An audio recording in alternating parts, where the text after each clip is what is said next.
നല്ല മഴയത്ത് ഒരു വീഡിയോ എടുത്തേക്കാമെന്ന് വിചാരിച്ചു. മഴ video. And welcome to SB by Sree. ഗംഭീര മഴയാണ്. ജൂണിലാണ്. ആപ്പിളിൻ്റെ ഈവൻ്റ് ആയിരുന്നു ഇന്നലെ. അവരുടെ സോഫ്റ്റ്വെയർ അപ്ഡേറ്റ്സ് ആണ് എല്ലാ ഡിവൈസിലും. ആപ്പിൾ iPhone 11 തൊട്ടുള്ള എല്ലാ ഡിവൈസിലും പുതിയ iOS 27 അവർ റിലീസ് ചെയ്തിട്ടുണ്ട്. കഴിഞ്ഞ വർഷം തൊട്ടാണ് അവർ പെട്ടെന്ന് സ്കിപ്പ് ചെയ്തിട്ട് എന്താ പറയുക, വർഷത്തിൻ്റെ നമ്പരോട് ആക്കിയത്. 2026 കൊണ്ട് 26 എന്നാക്കി. പുതിയ iOS 27 ആണ്.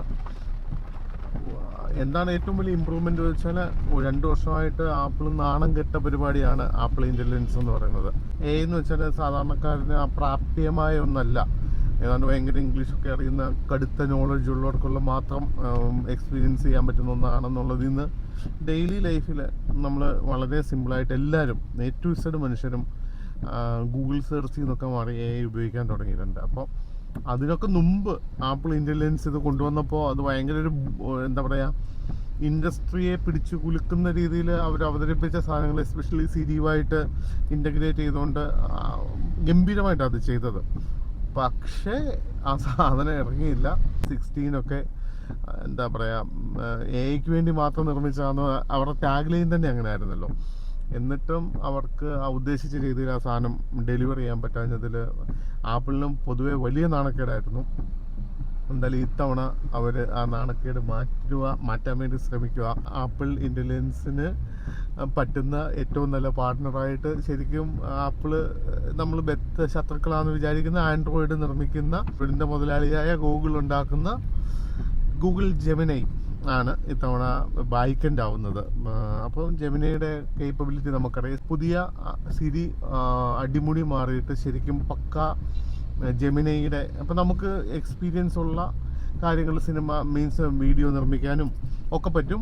ആപ്പിൾ ഇൻ്റലിജൻസ് വിത്ത് സിരി ആകുമ്പോൾ കുറച്ചുകൂടി അടിപൊളിയായിരിക്കും. ചിലപ്പോൾ നമുക്ക് ഇപ്പോൾ ജെമിനി ഓൾറെഡി ഉള്ള ആളുകളൊക്കെ അത് യൂസ് ചെയ്യുന്നവർക്ക്, ഇപ്പോൾ ആപ്പിളിൽ iOS ഉപയോഗിക്കുന്ന ആൾക്കല്ല ഐഫോണിൽ ഒരു ഫോട്ടോ ഇത് എവിടെ സ്ഥലമെന്ന് ചോദിച്ചാൽ അത് എന്താ പറയുക, നമുക്കൊരു സ്ക്രീൻഷോട്ട് എടുത്ത് ജെമിനി തുറന്ന് അതെടുത്തിട്ട് അതിനകത്ത് ഈ ഇമേജ് ഇട്ടിട്ട് എവിടെയാണെന്ന് ചോദിക്കാം. അപ്പോൾ അതെല്ലാം പകരം നമുക്ക് നേരിട്ട് ആ സ്ക്രീനിൽ കാണുന്ന സാധനം, ഈ ഷൂസ് എവിടെ വാങ്ങിക്കാൻ കിട്ടുമെന്ന് നേരിട്ട് ഹേയ് സിരി, മലയാളം എടുക്കുമെന്നറിയില്ല, ഈ ഷൂസ് എവിടെ വാങ്ങിക്കാൻ കിട്ടുമെന്ന് ചോദിച്ചു കഴിഞ്ഞാൽ നമുക്കത് സിമ്പിളായിട്ട് കിട്ടും. അപ്പോൾ അങ്ങനെയുള്ള കാര്യങ്ങൾ കുറച്ചുകൂടെ iOS ഉപയോഗിക്കുന്ന ആൾക്കാർക്ക് കുറച്ചുകൂടി ആയിട്ട് ഇങ്ങനെയുള്ള കാര്യങ്ങൾ ഉപയോഗിക്കാൻ പറ്റുമെന്നുള്ളതാണ് എനിക്ക് തോന്നുന്നത്.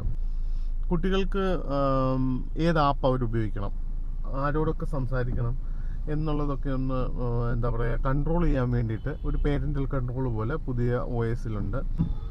അപ്പോൾ അതൊക്കെ ഇൻ്റഗ്രേറ്റഡ് ആയിട്ട് വന്നിട്ടുണ്ട്. അതൊക്കെ എത്ര പേര് ഉപയോഗിക്കും എന്നറിയില്ല. പിന്നെ ഭയങ്കര സൂപ്പർ സംഭവമാണെന്ന് വെച്ചാൽ, ഇപ്പോൾ നമ്മുടെ കുട്ടിക്ക് നമ്മൾ ഫോൺ കൊടുത്തു വിടുന്നു സ്കൂളിൽ.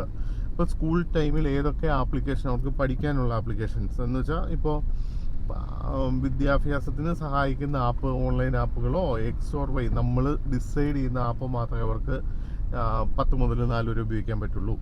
പിന്നെ ബസ്സിൽ കയറുമ്പോൾ അവർക്ക് കുറച്ച് റീൽസ് കാണാം. അപ്പോൾ 4-10 മുതൽ വീട്ടിലെത്തുന്നവരെ 5 മണി വരെ നമുക്ക് യൂട്യൂബ് കൊടുക്കാം.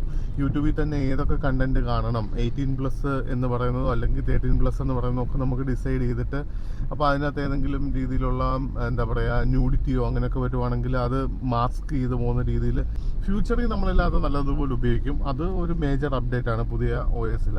എയർ ഡ്രോപ്പ് ചെയ്യുന്നതിന് സ്പീഡ് കൂട്ടിയിട്ടുണ്ട്. എടുക്കുന്ന ഫോട്ടോ ഗ്യാലറി കാണുന്നതിന് സ്പീഡ് കൂട്ടിയിട്ടുണ്ട്. അങ്ങനെയുള്ള കാര്യങ്ങളെല്ലാം കുറച്ചുകൂടി എന്താ പറയുക, ഹാർഡ്വെയറുമായിട്ട് ഒപ്റ്റിമൈസ് ചെയ്യാൻ ശ്രമിച്ചിട്ടുണ്ട്. അത് പണ്ട് ചെയ്യേണ്ടതാണ്, ഇപ്പോഴും അത് കൂടുതൽ ഭംഗിയായിട്ട് ചെയ്തു. ഇനിയും വരുന്ന പതിപ്പുകളിൽ കുറച്ചുകൂടെ നല്ലതാവും. മൊത്തത്തിൽ ഡിവൈസിൻ്റെ സ്പീഡ്, അതുകൊണ്ട് തന്നെയാണ് iOS 27 ആപ്പിൾ iPhone 11 തൊട്ടുള്ള എല്ലാ ഡിവൈസിലും അവർ പ്രൊവൈഡ് ചെയ്യുന്നത്. അപ്പം എല്ലാ ഡിവൈസും അത് ഭയങ്കര സംഭവം കേട്ടോ. ആപ്പിൾ iPhone 11 12 ഒക്കെ ഉപയോഗിക്കുന്ന ഒരാൾക്കും ഏറ്റവും പുതിയ OS തന്നെ കിട്ടും. ആ സെയിം ഫ്ലേവർ തന്നെ ഉപയോഗിക്കാം എന്നുള്ളത് ഭയങ്കര സംഭവമാണ്. പിന്നെ ഓൺ ഡിവൈസ് സിരി വിത്ത് എന്താ പറയുക, നമ്മുടെ ജെമിനി വരുന്നത് iPhone 17 Pro Maxലാണ് അത് പറ്റുള്ളൂ.